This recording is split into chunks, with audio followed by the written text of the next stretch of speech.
aplikasikan hukum linear kepada fungsi tak linear. Katakan kita ada satu persamaan y sama dengan 2x² tambah 5. Daripada data-data untuk x dan y, cikgu boleh plotkan satu graf y melawan x. Graf yang cikgu dapat ialah satu lengkungan. Tetapi apabila cikgu kirakan nilai x², 1², 1, 2², 4, 3², 9, cikgu memplotkan satu graf lagi, iaitu y melawan x². Apa yang cikgu dapat? Cikgu akan mendapat satu garis lurus. Y besar ini, paksi menegak dia ialah y besar ini ialah paksi menegak dia ialah y kecil. X besar ini ialah paksi mengufuk dia ialah x². Maka cikgu dapat satu garis lurus. Dari formula yang asal, y sama dengan 2x² tambah 5. Y besar ini ialah paksi menegak, x² ini ialah paksi mengufuk. Cikgu dapat 2x tambah 5. Dari ini ialah satu persamaan garis lurus. So, daripada persamaan ini, kita dapati kecerunan graf ialah 2. Manakala 5 ini ialah pintasan y. So, kita boleh menukarkan satu graf lengkungan menjadi satu graf garis lurus dengan mengubah-ubahkan paksi menegak dan paksi mengufuknya. Contoh 1. Bagaimana cikgu hendak contoh 1, graf ini ialah satu lengkungan. Bagaimana cikgu mengubah graf ini? Kalau graf ini, kalau cikgu lukiskan paksi x dan paksi y dengan x, ini ialah satu lengkungan. Bagaimana cikgu mengubah graf ini menjadi satu garis lurus?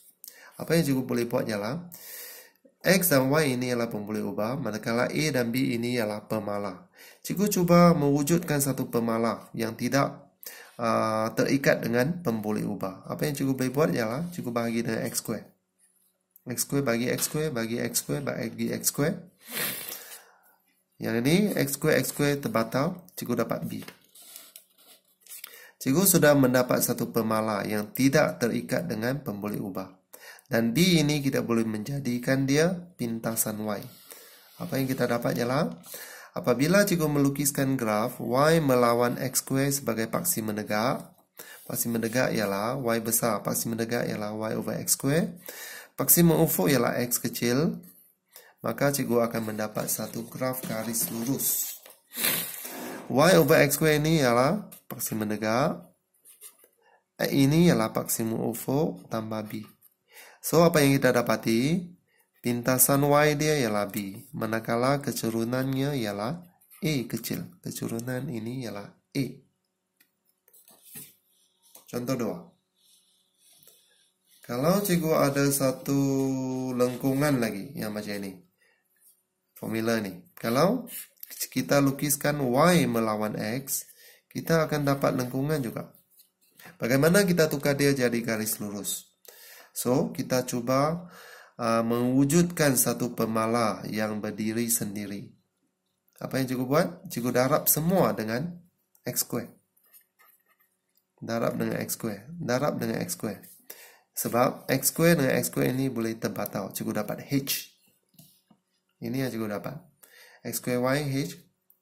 Cikgu susun semula. Maka dalam kes ini, h ini akan menjadi pintasan y kita. Dan apa yang kita plot? Nah, inilah yang kita plot. Paksi menegak x² y. Paksi mengufuk x kuasa 3. Maka y besar dia ialah paksi menegak. X besar dia ialah paksi mengufuk. X besar tambah h. Dalam kes ini, kecerunan pintasannya ialah h. Manakala kecerunannya ialah k. Kecerunan ialah k. Contoh yang seterusnya. Kalau kita ada bentuk yang macam ini. Ini pun merupakan satu lengkungan. Kalau y melawan x. Lengkungan.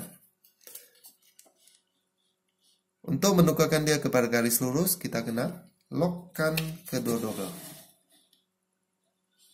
Kita logkan kedua-dua belah. Dengan log asas 10. Maka ini yang kita dapat. Menurut hukum log, ini maksudnya darab. Darab menjadi tambah. Kita kembangkan log. menggunakan hukum log lagi. Yang K ini kita boleh bawa ke depan. So, ini yang kita dapat. K bawa ke depan menjadi K log Y. Log A ini pindah ke sebelah sini. Cikgu tukarkan kedudukan dia.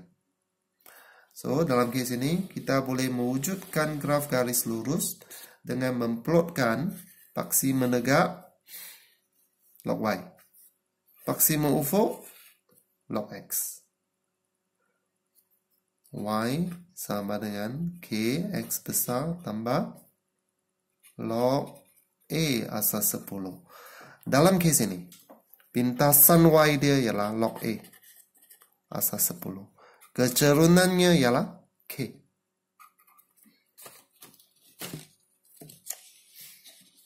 Contoh yang keempat. Kalau kita ada bentuk yang macam ini pula. Bagaimana kita tukar dia kepada garis lurus? Yang Y ini bermaksud Y per 1. Apa yang cikgu buat? Cikgu terbalikkan kedua-dua belah. Ini menjadi 1 per Y. Ini menjadi PX tambah QX per X. Cikgu asingkan dia. P bahagi X tambah QX bahagi X. Kita dapati XX boleh dibatalkan. Dan ini menjadi 1 per Y tambah P. Ini per X, maksudnya 1 per X tambah Q. So, apa yang kita dapat? Kita boleh dapat garis lurus dengan memplotkan 1 per Y. Ini paksi menegak. Dan ini paksi mengufuk ialah 1 per X. Y sama dengan PX tambah Q. Dalam kes ini, pintasan Y-nya ialah Q. Dan kecerunannya ialah P. Next. Kalau kita ada diberi data. Kalau diberi data dan minta plotkan graf log Y melawan X. Apa yang kita boleh buat? Kalau diminta plotkan graf log Y melawan X. Apa yang kita kena buat ialah kita kena, sebab kita sudah ada XY, kita kena cari log Y.